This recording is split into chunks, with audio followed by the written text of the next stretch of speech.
Bien le bonjour à tout le monde, bienvenue à un autre épisode de Chiller chez Boulay. Vous voyez Mehdi Boussaïdan avec moi, je vais te jaser dans 2 minutes parce que j'ai des plugs à faire. Oh oui. Merci encore tout le monde de continuer d'écouter le podcast malgré le déménagement de certaines plateformes aussi. Je rappelle qu'on est disponible sur toutes les plateformes de streaming les dimanches à compter de 18h, c'est les nouveaux shows qui drop. Je veux remercier Benet et compagnie aussi. Je sais pas si tu es un fan de Ribs. Moi, je capote sur les ribs. Les ribs de Benet et compagnie, c'est à essayer. Il y a une promotion aussi chez IGA du 16 au 22 mars. Ils sont 14,99 $. Et surtout, pour un gars qui ne sait pas cuisiner comme moi, ils sont déjà cuites. Ils sont juste prêtes à être réchauffées et à être dégustées. Ils sont déjà mangés en plus. Ils sont déjà mangés, tu vois. Vous n'avez même pas besoin de les manger. Exact, c'est ça. C'est vraiment un clé en main.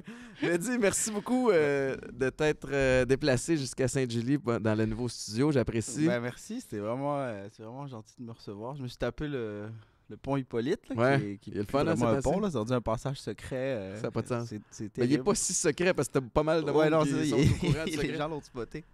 T'es de Montréal, toi? Moi, j'ai grandi un peu à Montréal, mais j'ai passé la majeure partie de ma vie à Laval.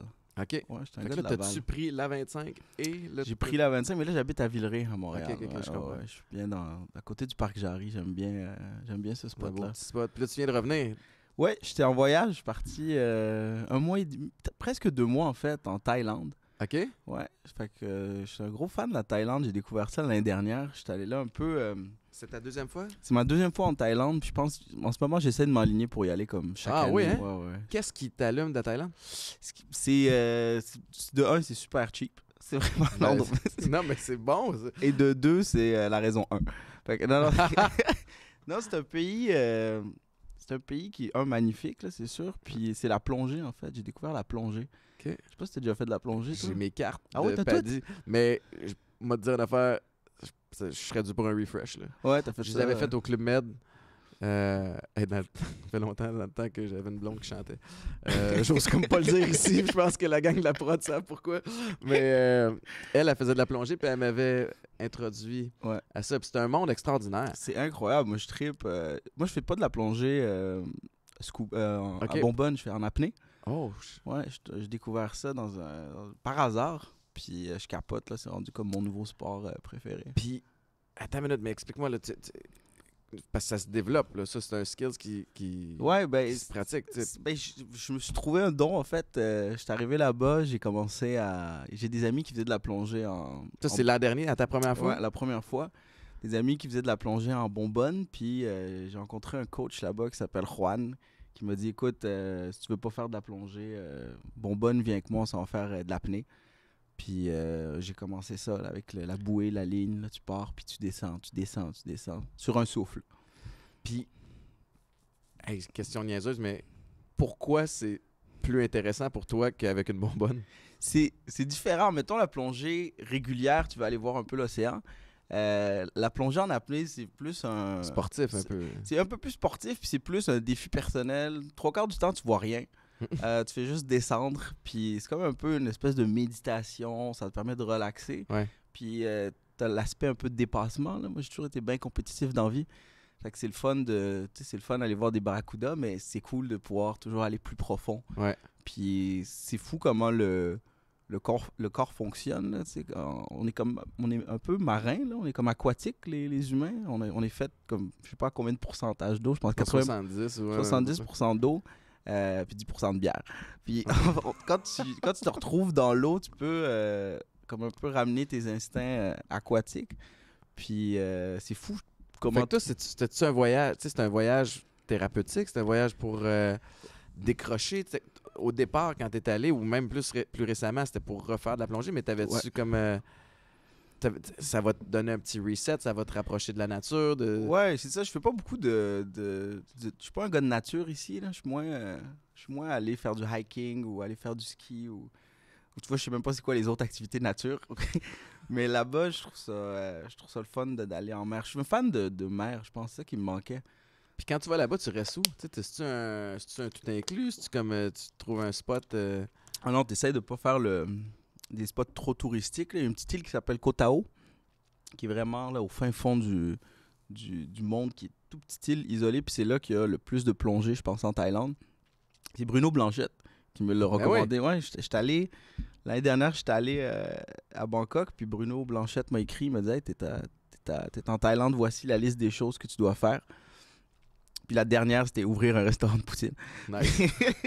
Puis j'étais allé là-bas, j'ai découvert ça. Fait que tu sais, c'est une petite île, il y a juste des plongeurs ou presque. Ouais. Puis tu loues des petits bungalows, puis tous les jours tu plonges. Puis quand t'es arrivé là comme débutant, au début, t'es bien accepté quand même dans cette Ouais. espèce de... Ben, la majorité sont débutants, tu sais, il y en a plein qui reviennent, mais tu sais, beaucoup de gens qui vont là, qui vont juste essayer la plongée. Puis je pense que la première session piscine qu'on fait, il y a une session piscine juste pour comme apprendre à garder son souffle le plus longtemps.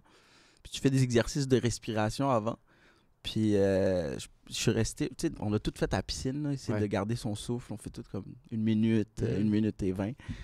Puis le truc, c'est qu'il faut que tu te fasses un scénario dans ta tête. Tu sais, un truc routinier parce que tu veux pas réfléchir à en ce moment je suis sous l'eau Uh-huh. puis je suis en train de pas Faut respirer. Parce que si tu te concentres sur ça, tu ne penses qu'à ça. C'est pas bon OK. parce que ton cerveau consomme beaucoup d'oxygène. C'est ça qui consomme le plus d'oxygène, c'est ton cerveau. Fait qu'il faut que tu le mettes un peu à off ou que tu penses à quelque chose que tu fais très routinier qui te demande pas nécessairement de réfléchir beaucoup. Fait que c'est un état méditatif. Exact. Ouais. Tu sais, parce que je t'entends parler de respiration, puis la méditation, je parle à travers mon chapeau parce que j'en fais pas, mais pour l'avoir essayé, mais toute part de ton contrôle de la respiration, puis de prendre ton rythme. Puis là, c'est d'essayer d'atteindre cet état-là, mais en dessous de l'eau. Ouais. Puis là, tu penses plus à où est-ce que t'es, puis t'as plus la conception du temps, fait que là, tu pars. Fait que là, la première fois que j'ai essayé, je suis sorti, puis j'ai fait 4 minutes 56. Quoi? 4 minutes 56 sous l'eau, La ouais. première fois? Première fois. Ben voyons. J'en revenais pas, puis... Sans paniquer, Non, sans panique, rien, j'étais... Ouais, 4 minutes 56. Ouais, c'est énorme, là, J'en revenais pas. Puis là, t'as-tu comme un record? T'as-tu amélioré ça? Là, mon but, c'est de faire... cette année, j'ai pas fait de statique, là. Quand je dis statique, c'est juste en piscine, j'en ai pas fait. Mais mon but, c'est d'essayer de monter jusqu'à 5, 6, 7, 8 minutes. Ouais. Je pense que le record du monde, c'est comme 13 minutes. Je peux pas croire. Ouais. Mais je veux dire, je peux croire, là, mais c'est comme... C'est long, 13 minutes, là. C'est énorme. C'est un affaire des affaires en 13 minutes. Ah non, C'est drôle parce que j'avais... Il y a comme un spot de plongée ici. Tu sais, ce que j'avais aimé, moi, j'avais fait mes cartes aux Bahamas. Ouais.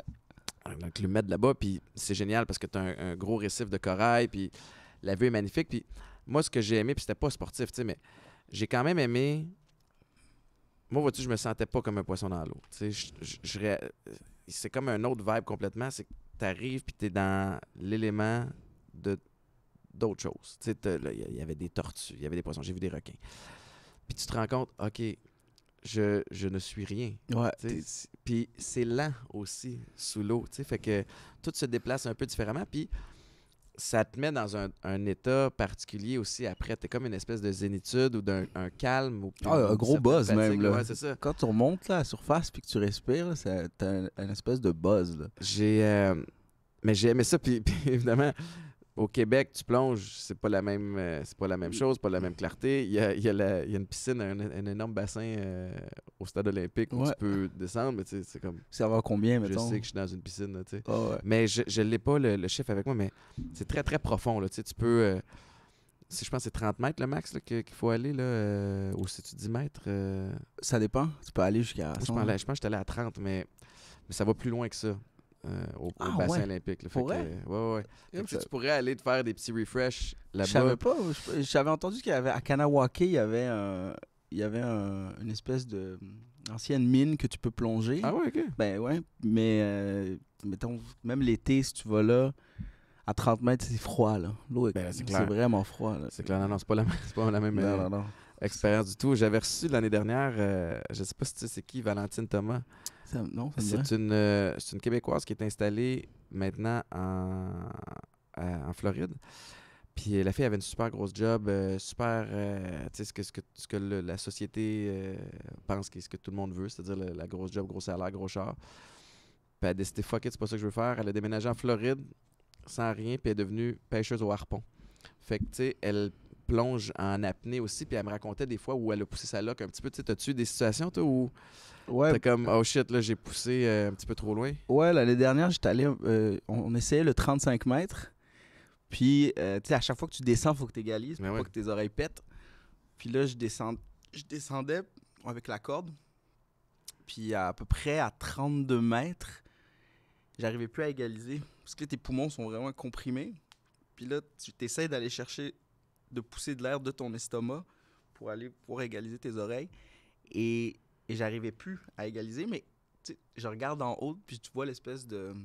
Ben, quand je dis en haut, c'est en bas, là, parce que tu descends. Ah, OK. Ouais, ouais, c'est ça. Fait que quand je fais ça, c'est tu Vers- descends vers le bas, ouais. OK. Parce que tu plonges de même. Puis il y a comme Ah ouais, tu plonges la tête en bas? Ouais, tu tiens sur la corde de même, mettons la corde est de même, là, t'es à la surface. Ouais, faudrait que je parle dans le micro. Puis là, tu fais juste Wow. plonger, puis tu descends. Pourquoi cette technique-là? Ce serait pas plus simple de juste... Non, parce que à partir de 20 mètres, 15-20 mètres, tu coules.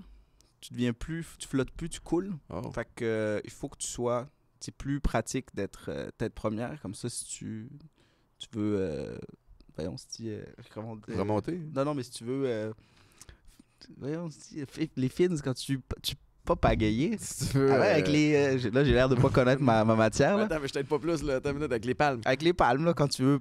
Donner des coups de palme. On va dire... Je veux dire un mot qui n'existe pas. Puis, quand tu veux gourdaner, Mhm. Mhm. c'est mieux d'être tête première. Fait que... Puis là, j'ai trop poussé. Puis j'ai pas égalisé. Fait que j'ai juste entendu un... Puis là, on dirait que il y a de l'air qui commençait à avoir de l'air qui sortait, des petites bulles de mon oreille. Puis là, j'ai fait, OK, non, Ça, c'est pas faut que bon, je ça. remonte. Fait que là, je suis remonté. Puis une fois en haut, cette oreille-là entendait pas grand-chose. Fait que là, le coach a juste fait, OK, juste descends, puis fais ça avec ton nez, pousse. Puis là, j'avais des bulles d'air qui sortaient. Fait que je me suis juste éclaté le tympan. What? Ouais, je me suis éclaté le tympan, mais c'est pas... Ça arrive, mettons. C'est pas si pire que ça. Je comprends que ça prend- arrive, mais c'est... Ça prend 2-3 semaines, puis... il reprend. Ouais, c'est drôle parce que quand tu fais ça, t'entends juste de l'air sortir de ton... Mais c'est sûr qu'à 32 mètres sous l'eau, Ah ouais, la pression c'est est... pas comme d'avoir mal à une oreille. C'est là mon point que moi j'avais senti quand j'étais sous l'eau, c'est que je suis vulnérable. J'ai pas de pogne sur rien. Tu sais, je suis pas dans mon élément. Tu Ouais. sais, s'il y a quelque chose qui arrive ici, j'ai l'impression je peux courir, je peux me déplacer, je peux peut-être me débattre, me défendre. Sous l'eau, I'm fucked. Non, tu peux rien faire. Surtout si toi, t'as vu des requins en plus, là, tu sais. Moi, j'ai vu un reef shark à ma toute première sortie. Ça, c'est l'autre chose qui est difficile dans l'eau, c'est de juger la distance. Ouais. Dans ma tête, il était à côté de moi, là. Puis il était un petit peu surélevé, puis il passait sur le côté, puis à un moment donné, boum, il a reviré vers moi. Fait que j'ai juste vu toute l'ampleur de la... Parce qu'il y a la bouche entrouverte, puis là, tu Ouais. fais comme... Eh ouais, Puis là, le gars, il est super calme en avant, il fait ting, ting, ting sur sa bonbonne. Un shark là, moi j'ai arrêté de respirer. T'sais. Puis c'est ça qu'ils te disent de pas arrêter, fait que là, tu recommences. Puis le lendemain, on est retourné et j'ai vu, puis là, j'ai l'impression qu'il était très loin sous moi, mais c'était un requin marteau. Oh. Et ça, ce qu'on me dit, c'est que c'est agressif. Là, ils sont pas fins, eux. Mais non, c'est ça. Fait que tu passes de l'émerveillement de voir des poissons colorés, des ci, des ça, des raies. Puis là, une super belle tortue. Puis là, tu repenses au film Finding Nemo. Puis là, tu fais comme, oh ouais, c'est cool une tortue. Puis là, oh shit, un requin. Là, tu repars au film Jaws. Là, tu penses à un autre affaire. C'est ça. Fait que, j'aime ça, je le referais, mais je sais pas si ça deviendrait une passion. Moi aussi, j'avais peur des requins. J'ai encore peur des requins. Là. Je pense que les gens qui disent qu'ils ont pas peur des requins Un fucking se requin. mentent à soi-même. Là. Ça reste un requin. Mais à un moment donné, j'avais posé la question au coach. Tu sais, je lui ai dit qu'est-ce qui se passe si je vois un requin? Parce que là, tu sais, t'as pas d'air. Là. Fait qu'imagine, tu paniques, tu te mets à crier. Fait que là, t'as plus d'air, t'as pas le temps de remonter. Puis il m'a dit, t'en fais pas. Si jamais tu vois un requin, c'est bon signe. Ça veut dire qu'il veut pas t'attaquer. Parce que normalement, s'il veut t'attaquer, il va s'arranger pour pas se faire voir, tu sais. Fait que mais bon signe, c'est quand même. Je comprends ce qu'il veut dire. Ouais, De après, là à dire que c'est bon signe, ouais, mais c'est ça. c'est qu'il est pas en mode agressif. Il est pas en mode agressif, fait qu'il est plus curieux, puis il s'approche de toi. Fait qu'il était comme si jamais il t'attaque, tu le verras pas. Fait que là, j'ai commencé à paniquer tout le temps parce que je voyais pas de requin, tu sais. J'étais comme, thanks, merci de me rassurer. Là. Mais. Puis tu te rends compte en dessous de l'eau, là. Je pense que c'est la Terre qui est composée de 70% d'eau. By the way, j'ai dû fucker le pourcentage tantôt pour le corps humain, là, mais on a beaucoup d'eau en nous. Mais en tout cas, d'où j'étais, d'un côté, j'avais les corails, tu sais, fait que t'as comme des références de couleurs, un peu de distance, puis d'animaux. Puis de l'autre bord, c'est le néant. Ouais. Et le bleu devient graduellement pitch black. Ouais. Puis là, moi, puis tu regardes en bas, ça me donne le vertige, mais t'es correct, tu tombes pas. Mais il y a quelque chose qui donne le vertige là-dedans quand tu regardes sous l'eau, tu sais, fait que toi, ça t'allume, je Ouais, c'est ça qui m'excite le plus, là. C'est cette espèce de profondeur que tu vois pas. Puis quand tu descends, puis à un certain moment, après, comme je te dis, 15-20 mètres, tu coules. Fait que là, tu as l'impression de chuter. Parce que tu vis jamais, mettons, dans l'eau. Normalement, tu es toujours repoussé vers le haut. Mais là, tu chutes, tête première, comme si tu étais en train de descendre un building. Pas normal. Puis ça s'appelle un free fall, je te jure. Tu l'as vécu? Ouais. Après, je pense que c'est un des premiers trucs que tu veux vivre en apnée. Puis là, tu bouges plus. Tu fais juste tomber. Puis, man, le feeling est exceptionnel, là. C'est comme si tu pouvais monter d'un building, sauter, puis être correct, mettons, sans parachute. Là. T'es comme sucked by l'océan. Puis c'est dangereux parce que... Tu peux y prendre goût. Tu peux juste partir, tu sais, puis vouloir continuer, puis juste jamais remonter. Ouais, by the way, c'est 65% d'eau, le corps humain. 65, ouais. Merci, Alexia. Ça vient-tu aussi en lien avec l'ivresse des profondeurs? Parce que nous autres, c'est ça qui nous mettait en garde. Il disait... Je pense que jusqu'à 30 mètres, tu es correct pour un débutant. Ouais. Après ça, tu peux graduellement faire des paliers dépendamment de ton expérience. Mais il atteint une limite, puis je vais dire 100 mètres, puis c'est peut-être un autre chiffre, mais où après ça, c'est vraiment dangereux parce que tu deviens ivre. Puis tu as juste, je suis bas, j'ai envie de continuer, puis tu remontes pas. Puis il y avait même une règle, je me souviens, là, que si disons qu'on partait plonger, toi et moi ensemble, puis que je regarde ma montre, puis toi, t'es rendu plus bas, je ne peux pas aller te chercher parce que je vais devenir ivre aussi. Puis là, on va être deux à y laisser notre peau. T'sais. Ouais, non, il y a une certaine profondeur dépendamment de l'oxygène que tu as dans les bonbonnes que tu peux pas. Puis vous avez des paliers, là, ceux qui font... moi, je les appelle les Scooby. Les Scooby. Les gens y a-tu une rivalité entre les deux? Ouais. Il y a une grosse rivalité. Vous autres, vous êtes les badass, puis nous, les freedivers, puis t'as les Scooby en bas. Ils sont là fort. Puis moi, j'aime bien les niaiser parce que souvent, tu sais, ils sont à 15-20 mètres. Mais nous, tu peux descendre à 30-35 mètres. Puis là, eux sont là, puis ils capotent parce qu'ils voient un bateau, une ancienne épave, puis ils voient juste des freedivers, puis je passe à côté, puis avec aucun équipement, puis ils sont comme, voyons comment ça fait. C'est drôle, ça. Les fucking Scooby. Mais là, il y a les paliers à faire, tu sais. C'est que les gens qui connaissent pas la plongée, c'est que, mettons que tu veux faire une plongée de 1 heure, tu sais, à chaque fois, il faut que tu attendes. Tu sais, c'est des 3, 5, 10 minutes. Il faut que tu attendes avant de remonter. Prendre l'avion aussi. Il faut que tu attendes avant de prendre l'avion. Marc-André Chabot, qui réalisait les testeurs, qui est auteur aussi, je sais pas si tu connais, mais il est en télé, puis lui, c'est un grand fan de plongée, et avait pris l'avion, je pense, le jour même. Tu sais, il y a des calculs que tu dois faire, puis il avait coupé coin rond un petit peu. Là. Fait, je vais être correct. Puis, a dû faire atterrir l'avion d'urgence parce que je me souviens plus c'est quoi la condition, mais tu as comme une bulle d'oxygène dans l'air qui prend de l'expansion. Dans ton sang, plutôt qui prend de l'expansion, tu peux faire un anévrisme. Ouais. Fait que. Apparemment que c'est très souffrant aussi. Là, fait que finalement, il a été correct, mais c'est toutes ces guidelines-là. Pour moi, vois-tu, c'est ça dans la vie qui me fait pas triper. Tu sais, c'est compliqué. Ben, c'est pour ça qu'il faudrait que tu fasses du freediving. Là, tu n'as pas de palier à faire. Ouais. Tu descends, tu remontes à la vitesse que tu veux, tu n'as pas d'équipement. Moi, j'ai 4 minutes 56, mon gars. Au début, tu vas faire 1 minute 30, 2 minutes. C'est long aussi, pareil. Je te dis, c'est vraiment un sport qui est moins physique, mais mental. Ouais. Puis, non, je te dis, c'est intéressant. Fait que ça, c'est une espèce de thérapie pour toi? C'est une espèce d'exutoire? Ouais, ben déjà, le fait de voyager, partir en Thaïlande, tout, c'est vraiment un exutoire. Tu sais, là-bas, le niveau de stress est vraiment plus bas. Tu te lèves le matin, tes dilemmes sont différents d'ici. Ici, c'est toujours comme, tel contrat, le trafic, t'as tous les gens à voir, des relations à entretenir, t'as toujours... tout le monde a 1 million de projets, puis tout. Puis ça, mettons, moi, j'ai vécu ça depuis que j'ai 20 ans, que je suis comme dans une espèce de strike. Où je fais juste travailler, prendre des vacances, c'est 1 semaine ou 2 par an, puis c'est souvent des vacances, de faire des pique-niques, puis un peu de Ouais, c'est ça. hiking, rien de vraiment... On est vraiment dans le pattern. Ouais, Mais c'est nord-américain. J'étais en République dominicaine avec ma blonde au mois de novembre. Puis entre l'aéroport puis là-dessus, on a fait quelques sorties, quelques activités. Puis on passait toujours devant un quartier qui est défavorisé, mais t'avais toujours deux dudes en dessous d'un arbre avec une bière, puis ils se jasaient. Puis là, on repassait 2-3 heures plus tard, t'es encore là. Le lendemain, ils sont encore là. Puis il y avait quelque chose de cool là-dedans. Puis autant je suis privilégié. Tu sais, la vie est bonne, je gagne bien ma vie, j'ai une famille, j'ai des projets, puis je fais ce que je veux. Autant j'étais un peu envieux de leur lifestyle lent, puis évidemment, je tire des conclusions, parce que je les connais pas toutes, mais l'impression que j'avais que not a care in the world, tu sais. Fait que je te dis pas que c'est ça que je veux, mais il y a quelque chose d'apprendre. Il y a un quelque chose équilibre apprendre à là-dedans. trouver là-dedans, puisque c'est ça, on le connaît pas. À moins de l'avoir vécu, là, tu sais, même quand on voyage, c'est ça qui est fou. Même quand on prend 2 semaines dans le sud, dès que tu arrives, c'est du stress. Tu check-in, là, il faut que tu checkes ta chambre. Là, après, il faut réserver les restos pour la semaine. Ouais. Déjà là, tu es dans un mode organisation. Quel trip on fait? Est-ce qu'on fait un safari? On va tout le temps avec les dauphins? On dirait que c'est très, je sais pas, très Ah ouais. nord-américain comme vision. Il n'y a pas ce...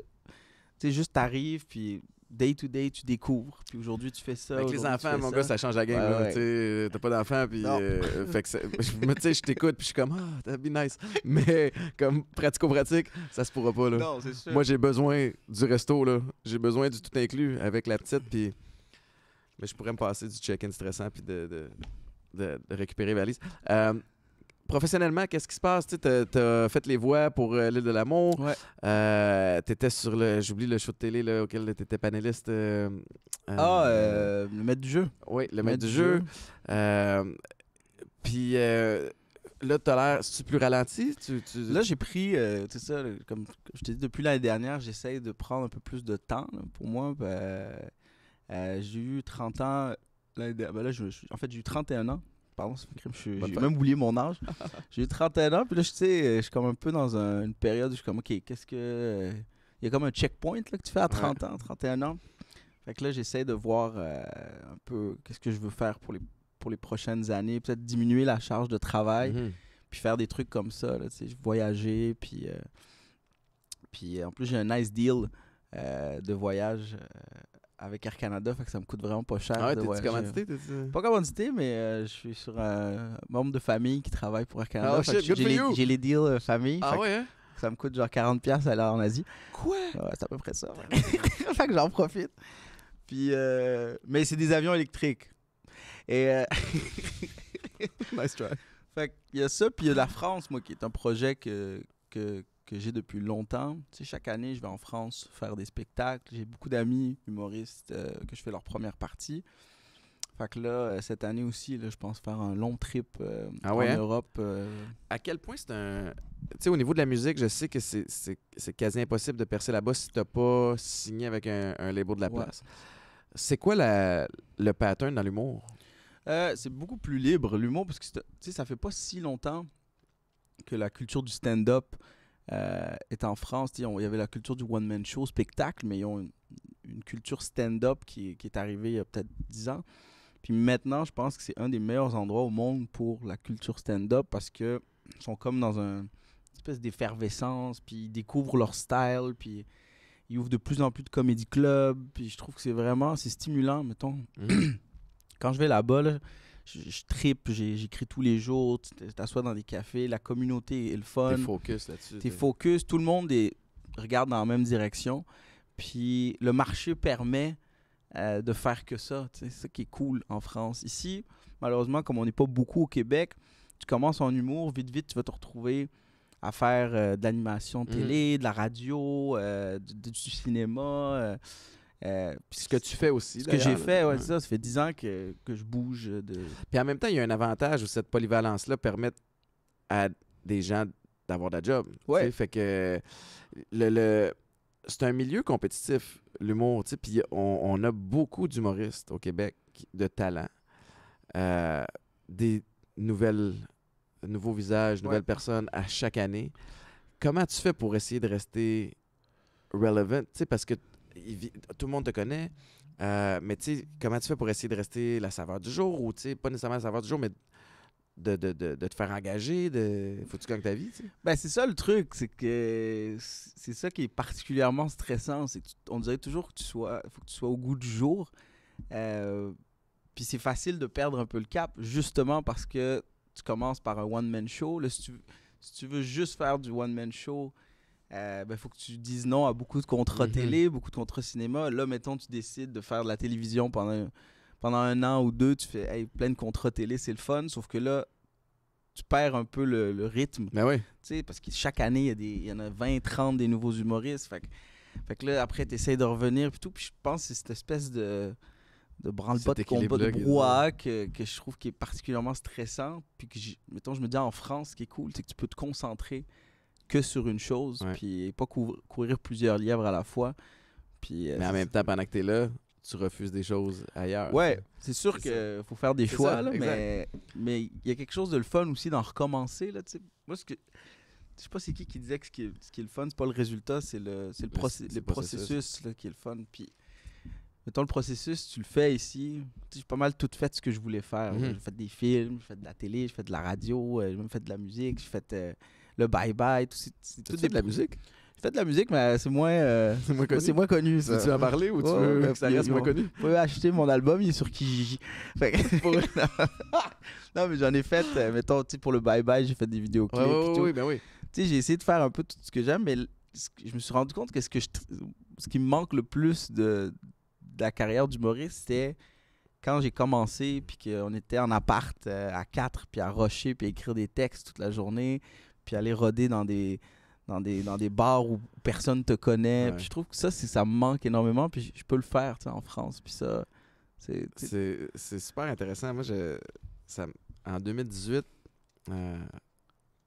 je me suis retrouvé un peu perdu, moi aussi, parce que j'avais l'impression, moi aussi, d'avoir fait le tour de ce que je pouvais offrir en termes d'animation. Fait que je me suis dit, OK, what's next? Parce que là, à ce moment-là, 2018, j'anime 3 shows de télé. J'étais capable d'éviter la guerre des réseaux. Fait que 2 gros réseaux qui sont rivaux, plus une autre chaîne d'abonnement. J'étais à la radio. Puis, tu sais, bon, ma carrière de foot est finie. Puis je suis comme, what's next? Ouais. C'est un 4e show? Un show plus gros? Puis je suis comme, mais ça m'allume-tu tellement ou je suis pogné dans le pattern de ça me prend un show? Puis là, je m'étais vendu, ben là, il faut que je développe mes propres shows. Fait que là, tu prends plein de temps pour essayer de développer ça. Tu le pitches à une prod, qui le pitch à un diffuseur, qui le change. Qui le change ici. Finalement, c'est plus de temps ton show.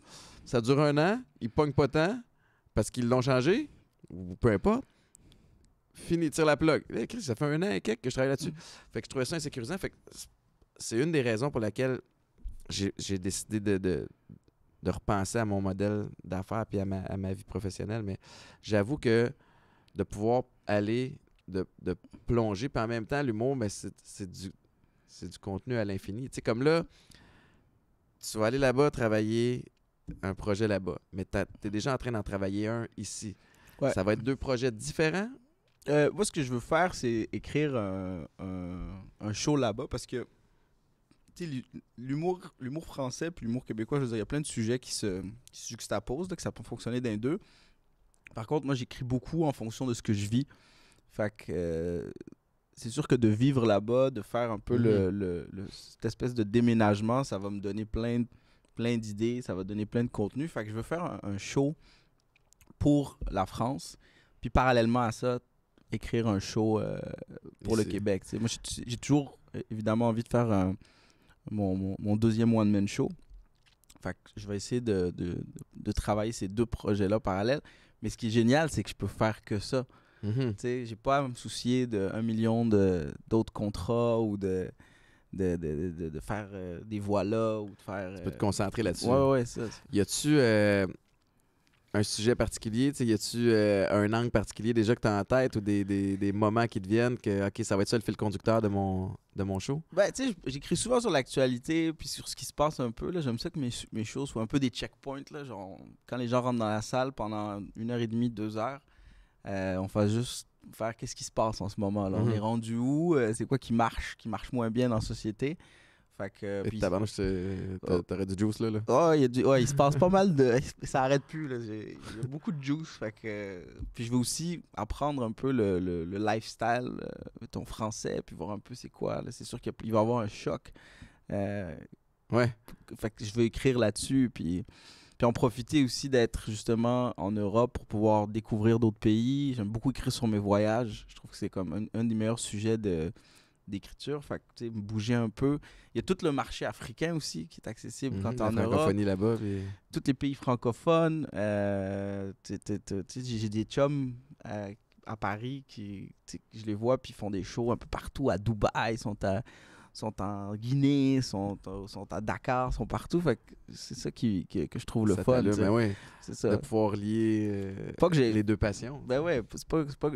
J'ai rien contre, mettons, aller à Granby, mais c'est cool, ça fait changement quand même, tu sais, de pouvoir découvrir d'autres cultures. Je peux comprendre. Y a-tu, tu sais, le milieu de l'humour, puis la société, mais ça a commencé beaucoup avec le milieu de l'humour ici au Québec, les allégations de MeToo, après ça, une sensibilité de tout bord, de côté sur plein d'enjeux. En tant qu'humoriste, est-ce que c'est plus délicat maintenant de pondre des sujets, d'écrire ou d'être un peu edgy? Tu sais, parce que, puis je suis zéro humoriste, mais je consomme de l'humour, j'apprécie ça. Puis ce qui est le fun de l'humour, c'est de te faire surprendre, de faire choquer un peu par moment. Moi, je prends ça avec un grain de sel, même si...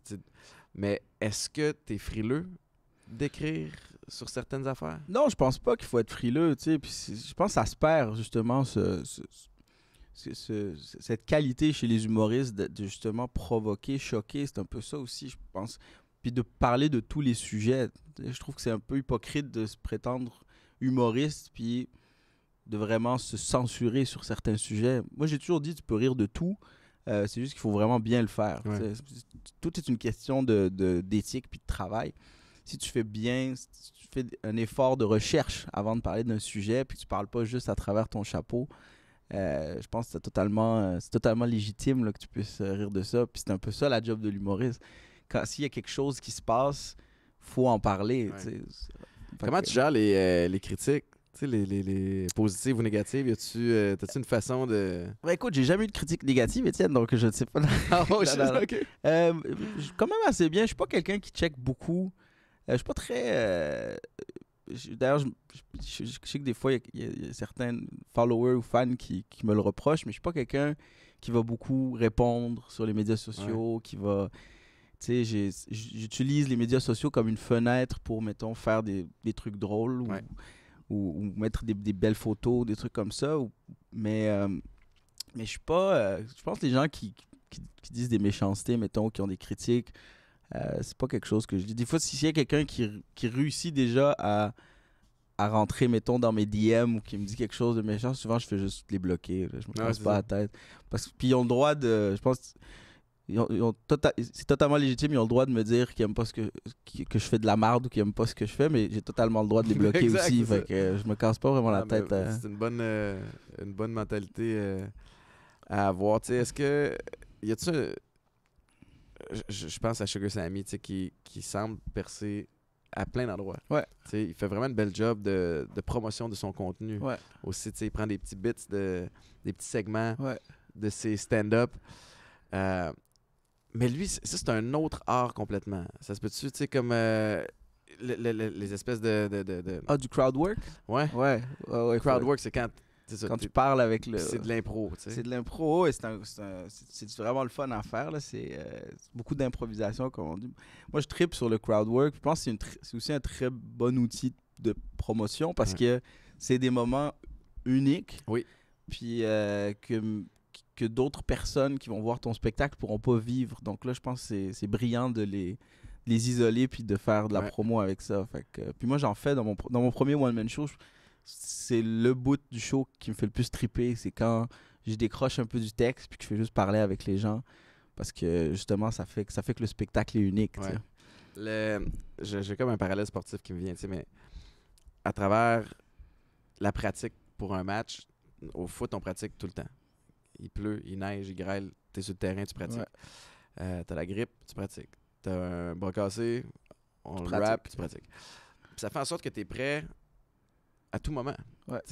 peu importe si tu te sens bien une journée ou si tu te sens pas bien une journée. Mais j'ai une job physique à faire, tu sais, qui vient avec la répétition puis des techniques.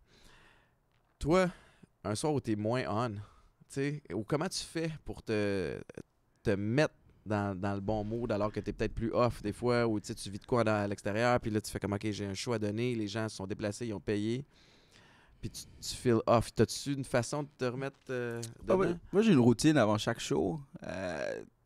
Premièrement, quand les gens rentrent dans la salle, j'aime pas être, mettons, dans ma loge. Je vais me mettre en arrière du rideau. Puis, juste pour déjà read the room, là, juste entendre les sons, puis me mettre un peu dans le bain. Puis là, je vais faire des étirements, puis des allers-retours de la salle. Moi, quand j'étais plus jeune, je faisais de l'athlétisme, puis j'ai gardé cette routine d'étirement-là. Les skips, là, puis les skips, tout. Fait que je me pratique à faire ça, puis je fais juste essayer de décrocher complètement de la réalité, c'est-à-dire de ma vie. Je pense plus à mes problèmes, puis tout ce que je fais, c'est que je me répète sans arrêt, tu fais la meilleure job au monde, tu fais la meilleure job au monde, tu fais la meilleure job au monde, puis je fais des allers-retours, puis juste, un peu vraiment décrocher, puis embarquer dans ce... Il y a aussi les vêtements, c'est-à-dire, avant je faisais des shows, j'arrivais habillé comme j'étais, mais le fait de changer de vêtements, de mettre comme une espèce d'uniforme, là, si on veut, on dirait que ça conditionne ton cerveau à dire, là, je commence à travailler. Ouais, c'est intéressant. Donc là, je mets ces vêtements de travail, je fais mes étirements, tu essaies aussi de sortir de ton quotidien. Puis après ça, je suis comme... C'est Mehdi l'humoriste qui est sur scène, puis là, je suis bien. Après, c'est décrocher aussi qui est tough. Tu sais, on parle souvent de comment tu te prépares pour un show, mais comment tu sors du personnage show, là, aussi. Ouais.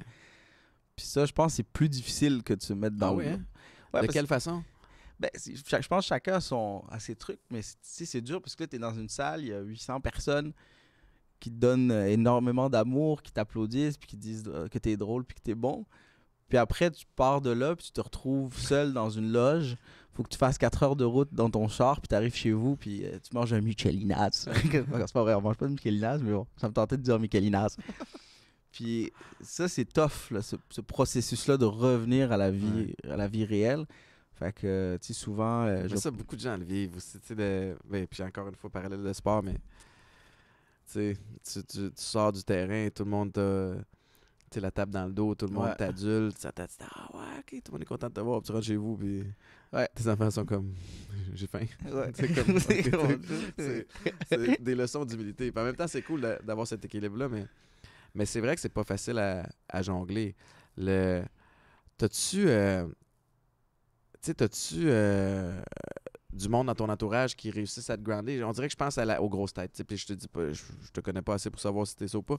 Mais tu sais, comme moi, j'ai croisé des joueurs de foot des athlètes, pas juste des joueurs de foot, mais tu sais, qui sont bons, qui performent, qui pognent, qui ont un gros buzz. Puis là, tu sais, veux pas, ça vient. J'ai eu ce sentiment-là par moment, mais j'ai toujours tellement été groundé avec des points d'ancrage solides au niveau de ma famille, au niveau de mes amis. J'ai plein d'amis qui ont pas joué au foot avec moi, qui sont là pour me rappeler qui je suis. Puis que bravo pour ton succès, puis on t'enlève rien. Mais don't be like that. Fait que des petits moments comme ça, dans l'entourage, c'est important à avoir. Est-ce que tu as du monde comme ça? T'as-tu déjà vécu une passe où t'es comme oh shit, I'm the shit? C'est sûr que je pense dans n'importe quelle carrière, à un moment donné, surtout quand tu commences jeune, il y a un moment où t'es comme hop, mais il faut que, comme tu dis, des gens autour de toi. Là, on nous apprend ça à l'École nationale de l'humour. Ça s'appelle la garde rapprochée. Il faut que tu aies une garde rapprochée, c'est-à-dire, je ne me rappelle plus le nombre exact, mais à peu près 5 personnes qui ont chacun un rôle différent dans ta vie, puis qui savent pas qui sont ces gens-là. Fait que, tu sais, mettons, t'as une personne qui doit toujours te ramener. Je pense que c'est le fan fini. Il y en a un, c'est quelqu'un qui aime tout ce que tu fais. Peu importe ce que tu fais. Peu importe ce que tu dis, ça va être bon. Elle aime ça. Fait que des fois, quand t'es pas bien puis t'as l'impression que t'as fait quelque chose, tu l'as mal fait, il y a toujours cette personne-là pour dire « Non, c'était bon, j'ai adoré. » Il y a la tante, je pense, c'est ça le nom. C'est la personne qui comprend pas ce que tu fais. Elle comprend rien. Elle a vu ton émission. Elle est comme « Pourquoi vous faites ça? C'est quoi le but? Hey, ton show, pourquoi ça s'appelle de même? » Fait que ça, c'est quelqu'un qui challenge un peu. Celle qui challenge puis qui dit « Ah, OK, peut-être que c'est pas assez clair mon message. » T'as la personne qui déteste tout ce que tu fais. Tu sais, il y a souvent, je sais pas, un ami qui, qui se met toujours au-dessus de toi puis qui veut toujours te rabaisser puis qui dit ben voyons, c'est pas bon ton show. Puis je pense que t'en as d'autres comme ça. Mais c'est vraiment drôle de les catégoriser. Ouais, Parce ouais. que moi, je suis un grand fan de ces dictons-là puis ces mentalités-là de faire le tri un petit peu dans ton entourage pour déterminer c'est qui les 5-6 personnes avec qui je me tiens le plus. Parce que, qu'on le veuille ou pas, on est influencé par ces gens-là. Fait que si tu tiens que 5-6 personnes pour qui la vie est légère, quand il y a des problèmes, OK, on se met en mode solution, puis on a du fun, tu vas être la sixième. Si tu tiens 5 estis de tata qui se lèvent le matin en chialant et en pointant du doigt, c'est sûr que tu tiens avec ça, c'est sûr que tu vas devenir de même, tu vas être influencé. Fait que, mais maintenant, qu'il y ait une vocation sans le savoir. Faut pas qu'il sache si la prenne. Challenge, je connais mes 5, là, je vais checker autour. Sois discret. Mais ouais, l'entourage est important. Tu sais, moi, mettons, comme je finis un show, puis ça s'est super bien passé, puis là, t'es comme... Je vais appeler ma mère, mettons, parce qu'elle n'est pas dans mon cercle rapproché, sinon elle saurait. Mais mettons, je vais appeler ma mère, puis dans l'auto, puis elle va me dire « Hey, t'as-tu fait ton lavage? » Là, tu fais comme « Ok, c'est vrai, il faut que je fasse mon lavage. C'est ça mon... oublie pas il fait froid demain, mets un manteau. » Puis là, ça te ramène à une réalité, puis tu fais crime. Surtout, il faut toujours relativiser là, à la fin, at the end of the day, là, tu fais comme, ben, je fais des jokes pour faire rire des gens. Il faut pas non plus... Je sauve pas des vies, là. Je sauve pas des vies, là, tu sais. Fait que... C'est vrai. Il y a juste les docteurs qui peuvent avoir des grosses têtes. Mais c'est vrai, je me rappelle souvent ça. Mais tu sais, je me rappelle souvent que je sauve pas des vies, mais il y a aussi une période où... Moi, on dirait que je me sac pas patience souvent. Là, on dirait que je veux toujours sentir que je progresse. Puis c'est quelque chose qui est important pour moi, sentir que j'avance puis que je fais pas du surplace. En même temps, suis-tu capable de doser un petit peu? Oui, je pourrais mieux le faire. Mais, fait qu'il y a des trucs comme ça que je me répète, des petits dictons, sauve pas des vies, mais il y a aussi si c'était facile, tout le monde le ferait. Ouais. Tu sais, dans des périodes plus rough, où des fois tu te remets en question, où tu te poses des trucs. Ah ouais, faut que je mette la... Ah ouais. Faut refaire la capsule Benny? Ou le Popeye, tu parles? Ok, parfait. Non, mais on va le garder, j'adore ça. Parce que là, Mehdi, je vais t'expliquer, c'est ma nouvelle gang de prod. Mais j'y pensais, mais j'essayais de trouver une façon subtile de parler de training. T'aurais pu dire, avec Mehdi. T'aurais pu dire, tu sais, j'ai toujours ce dicton Popeyes! Ok, on l'essaye. Mais LP, merci. Louis-Philippe Doré, avec qui j'ai travaillé aux Alouettes, qui est le gars qui travaille étroitement avec Guillaume Latendresse et Maxime Lapierre de La Poche Bleue, qui produisent le podcast. Ceci étant dit, c'est dans la capsule Popeyes. Popeyes! C'est drôle. Post-workout, c'est l'heure du shake de protéines pour aller nourrir mes muscles et je me rends compte que le pot est vide. Ça, c'est frustrant parce que j'avais hâte d'en prendre un. Oh oh! Popeyes est là pour moi, c'est vrai, je suis allé faire le plein hier parce que j'ai pris le plus gros pot de protéines du monde pour être sûr de ne plus jamais en manquer. Qu'est-ce que... Par là? Ouais, t'es bien raide. De retour au podcast! Fait que c'était la capsule Popeyes, mais impressionnant. Hein? Ouais, Popeyes, la boisson des vrais bonhommes. C'est bon, j'aime ça. Quand on tournait chez moi, c'était vraiment chez moi. T'sais, fait que des fois, l'école se termine, ma fille revient de l'école. Fait elle rentrait dans le studio, sac à terre, vient me dire allô, donne des high five à l'invité, puis s'en allait. Mais c'est dans le show. Ben ouais, ben non, je te trouve courageux. Moi, j'aurais jamais fait un show chez nous. J'aurais paniqué. Des fois, ils viennent, plutôt pour certains shows, il fallait qu'ils viennent chez nous, puis là, tu paniques, il faut que tu fasses le ménage. Genre, là, Mais tout ça a commencé en pandémie. Ouais. Tu sais, moi, je sors plus. Je bois plus. Fait que je me suis retrouvé rapidement avec de nouveaux intérêts à découvrir et avec plus d'argent dans mon compte aussi. Puis on a fait un agrandissement à la maison. Puis je disais à Maïka, le nouveau sous-sol, une pièce de à peu près 22 par 23, à peu près, je te l'ai dit assez précis. Là, c'était quand même précis pour un à peu près. Je me suis dit, celle-là est à moi. Elle m'appartient, je fais ce que je veux. Puis j'étais un amateur de cigares. Fait que c'est devenu mon cigar lounge. Mais j'aime lire, j'ai une grosse bibliothèque. Puis là, en temps de pandémie, c'était comme, c'est devenu mon studio. Fait que, selon les règles de l'art, dans les périodes, évidemment, où on avait le droit, mais je recevais des invités puis on faisait les trucs. Puis là, j'étais rendu à la croisée des chemins où, tu sais, comme, au début, c'était cool de recevoir le monde chez nous. Puis là, à un moment donné, c'est comme, Mon ménage n'est pas fait. Ouais. Ma blonde a été écœurée, elle veut juste être en pitch. Les enfants sont en pédago aujourd'hui. Fait que là, t'entends marcher au-dessus de ta tête, puis c'est comme de moins en moins le fun. Ouais. Fait que je me suis posé la question à savoir ce que je faisais, puis dans plein d'autres contextes qu'on s'est posé, me voilà maintenant à Sainte-Julie. Ah ouais. Non, tu fais bien. studio Imagine, aussi. ça se passe mal, une entrevue, puis là, la personne, c'est où t'habites. Ah ouais, c'est vrai, hein? Tu veux pas ça? Puis là, je me disais, OK, je m'embarque-tu dans des rénaux où, je considère encore le faire, je vais t'expliquer pour toi, mais comme une autre porte supplémentaire sur le côté de la maison, mais qui rentre juste directement dans le studio. Ouais. Mais là, c'est quand même des C'est des gros beaucoup travaux de- parce qu'il faut creuser dans le béton. Mais je trouve ça cool, pareil, juste pour quand les boys viennent. Ouais, Les ouais. boys viennent, tu n'es pas obligé de passer par le... Ah non, tu veux fais-les.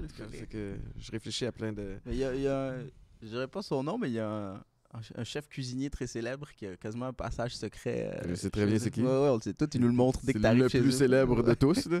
Il y a 2 maisons en une. Ouais. C'est carré, son, Ah son ouais, setup. l'espèce de bibliothèque cachée, là. Ah non, c'est malade. Mehdi, y a-tu de quoi que j'ai pas mentionné? Y a-tu de quoi que j'ai pas parlé? T'as-tu quelque chose que tu veux plugger? Il y a toujours mon émission à Télé-Québec qui joue donc en ligne, là, qui est un magazine sur l'univers numérique qui est vraiment le fun. Là, parce que C'est quoi? Excuse-moi, en ligne, c'est une émission. Cette fois, c'est un projet que j'ai pris il y a 2 ans. Je savais pas trop dans quoi m'embarquer parce que je suis quelqu'un de numérique, c'est-à-dire un peu comme tout le monde. J'ai des appareils électroniques, puis j'ai un Google Home, là, fait que c'est ça mon niveau. Puis l'émission traite vraiment de tout ce qui est tous les avancements numériques qui font partie maintenant de notre quotidien. OK. Parce que ça va super vite, puis les gens ont pu vraiment ils sont plus en contact avec tout ça. Là. Mais c'est parce que ça avance tellement vite que Ça tu va perds le fil. Tu viens t'adapter au iPad que là, t'as ChatGPT qui peut t'écrire des textes pour Hey, toi. c'est fou ça. Hein? Ça te fait-tu peur, toi? Ça me fait vraiment peur. Pour vrai, j'ai essayé, j'ai fait 2-3 trucs avec ça qui sont quand même assez. Tu sais, il écrit des shows maintenant. Là. Ah ouais, c'est ça? Ouais, tu peux lui dire, écris-moi un numéro d'humour sur, je sais pas, les côtes levées bénées.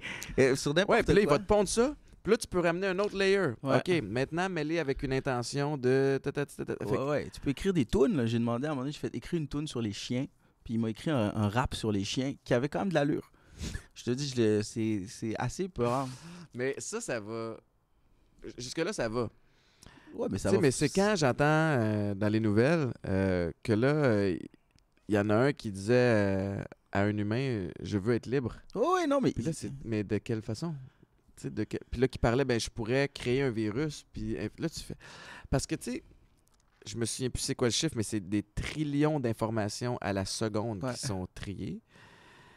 Ce ne sont pas juste un petit peu plus intelligents que nous. C'est à des années-lumière. Fait qu'on pourrait être en train de se faire manipuler dans tout ça. Tu sais. Non, Puis mais c'est sûr. Je sais pas combien de films là-dessus on a vu. Ouais. Ça fait des décennies là, qu'ils prévoient ça, puis qu'ils sont comme faut pas aller là, puis on s'en va. Tu as des gens direct, crédibles, des CEO de compagnie qui font comme il faut réglementer ça avant que ça aille trop loin. Fait que moindrement une technologie comme ça tombe dans les mains de quelqu'un avec un peu de malice. Puis, non, mais c'est eux. C'est C'est l'intelligence artificielle qui va juste. Tu sais, ils ont fait un exercice là, il y a quelques années où ils ont pris 2 intelligences artificielles pour qu'ils se parlent entre elles. Puis en 1 minute, ils avaient créé leur propre langage. Puis ils les ont juste déplugués. Ça a été ça la solution. Parce que là, il y avait peur parce qu'ils se parlaient entre On eux. n'est plus capable d'analyser. On n'est plus capable de comprendre ce qu'ils disaient. Fait que je sais pas combien encore de. Sauf que, tu sais, voici l'autre étape. Ceux-ci sont des trillions de fois plus intelligents que nous. Ouais. Dans la seconde, avant de débloquer, ils ont déjà peut-être trouvé un autre moyen de communiquer. Ouais, non, c'est ça. Ils sont rendus déjà, ailleurs. sont dans le cloud. Dans le cloud. On est foutus. Moi, je te dis, t'as vu les chiens? T'as vu Black Mirror, l'épisode avec les chiens électroniques? Des espèces de chiens là, électroniques qui sont maintenant utilisés aussi par l'armée. Là. C'est comme des drones, mais ils volent pas. Là. C'est sur Terre. Puis ils mettent des armes là-dedans. Puis dans l'épisode qui est un peu post-futuriste, c'est du monde qui échappe à cette espèce de chien mécanique. Et le chien, évidemment, tue tout le monde. Et là, je regardais sur mon feed, dans le métro de Montréal, ils en ont sorti un de même là, qui est là. Puis il y en a je sais pas trop ce qu'il sert à quoi, là, genre pour faire du ménage ou juste pour checker si tout se passe bien. Ils comprennent pas. Ça va T'as vu, il y a eu... Puis là, fact-checkez-moi là, si je me trompe, mais parce que j'ai pas la source, mais les aspirateurs là, qui se déplacent. Ouais. il y a une compagnie qui est accusée parce que l'aspirateur, il y a une caméra puis des ceintures, se mettait à filmer tout ce qui se passait dans la maison, enregistrer des conversations. Ouais. Hey, man, ça peut être... Ben oui. Tu penses que t'es tout seul avec ton esti d'aspirateur qui t'écoute puis qui rapporte ça Non, c'est... à d'autres mondes, ça se peut pas. On est foutu. On est foutu. Moi, c'est pour ça que je suis comme, ouais, peut-être la Thaïlande, la plongée, aller On ouvrir. est foutus, mais en même temps, il n'y a rien que toi puis moi on peut faire. Tu sais, fait que might as well enjoy ce qui se passe on va regarder présentement, ça, puis on va voir où ça mène. Fait que t'as ton émission en ligne en ligne. à Télé-Québec. Ouais, j'ai mon show qui revient en janvier. Donc, je vais présenter mon deuxième show. Donc, les billets sont pas encore en vente, mais bientôt sur mon site web. Je repars en tournée au Québec. Puis, Félicitations. il y a mon show aussi qui va sortir à TVA pour... c'est la captation de mon show de demain. Ah. Donc, on a fait des captations, puis on va présenter ça. Donc, je suis très content de pouvoir Ça le roule. présenter. Est-ce que tu gères tout toi-même? Est-ce que tu as Non, une équipe? ben, j'ai une gérante puis une super boîte de production. Ouais. Non, si c'était juste de moi... les gars, ils C'est m'ont laissé tout seul pendant un mois et demi. J'étais en Thaïlande sous l'eau. Fait que... On revient, on a des projets. en train d'essayer d'aller plus profond. Fait que non, c'est une grosse équipe. Ben, c'est pas une grosse équipe, mais c'est vraiment du monde qui travaille bien. Fait que... Puis pour les gens qui veulent te suivre et avoir justement être au courant des dernières sorties, des derniers projets, c'est sur ton site web? Sur mon site web, il y a toutes les dates de show. Sinon, sur Instagram, évidemment, je poste un peu toutes mes actualités. Puis je m'amuse à faire des petites vidéos comiques pour ceux qui aiment ça. Sinon dans Villeray, là, à côté de Jarry, vous pouvez me croiser à la boulangerie. C'est bon. Merci, Mehdi, de ton temps. Bon succès avec tout ce qui se passe. Puis peut-être qu'un jour, on fera une session de plongée. en Ben apnée. oui, j'aimerais ça. All right. Merci beaucoup. Merci encore à Béné. Merci à Popeyes. Merci à vous d'écouter le show. L'épisode, tous les nouveaux épisodes sortent à 18h et les dimanches et sont disponibles sur toutes les plateformes de streaming. Ciao, bye!